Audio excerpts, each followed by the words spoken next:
Okay, so here we have a commutative ring with unity, and we are defining the annihilator of R to be all the elements in R that multiply by R to get 0, and we're trying to show that this is an ideal. Right here I have the definition of an ideal. We will let R be a ring, and a subset I of R is an ideal in R if, first off, 0 is contained within the ideal. Second off, if A and B are both in the ideal, then A plus B is also in the ideal. Third, we have that if A is in the ideal, then negative A is in the ideal. And next, if A is in the ideal, and R is in the ring, then both RA and AR are contained within the ideal as well.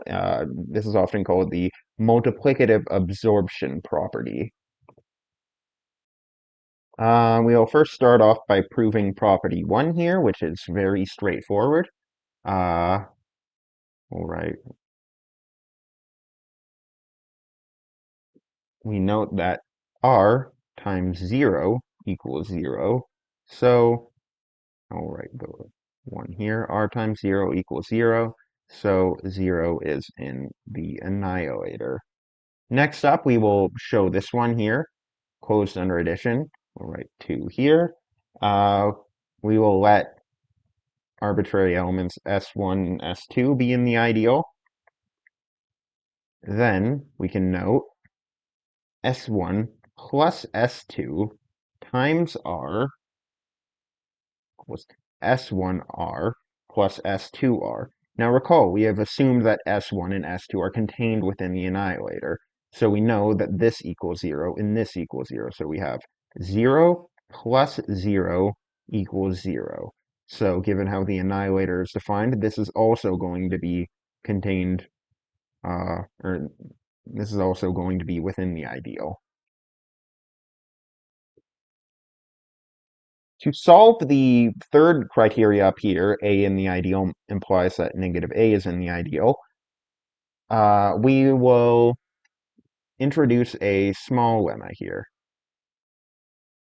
And the lemma is going to be that negative S times R equals negative SR for values S, R in a ring.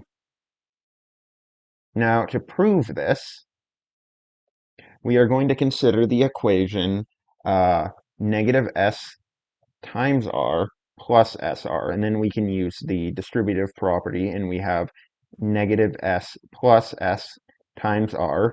This is obviously equal to 0 times R equals 0. So this implies that negative S times R equals negative SR, because we are just moving this to the 0 side of the equation. And that's all we needed to prove, therefore we are done. And this is going to make solving the third part far easier. Now, because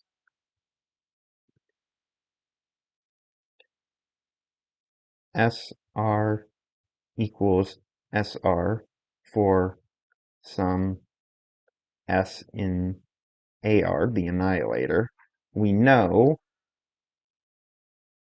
no, excuse me, this should be negative SR. We know we have negative S times R equals negative SR. This equals 0, so we have negative 0 equals 0. So negative S is also contained in the annihilator AR. So we have now completed the third criteria. Lastly, we must show the multiplicative absorption property. So we'll just write down 4 right here. And we will assume that there exists a value S in the annihilator and a value A in the ring. Then we know AS times R equals ASR. This is the associative property, which equals A times 0, because this is assumed in the annihilator, which will equal 0.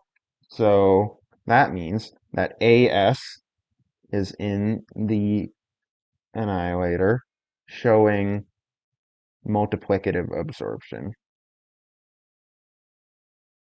And we can argue similarly to show that SA is also contained in the annihilator. And we are done. As you can see up here, we have proven all of these. So we are done.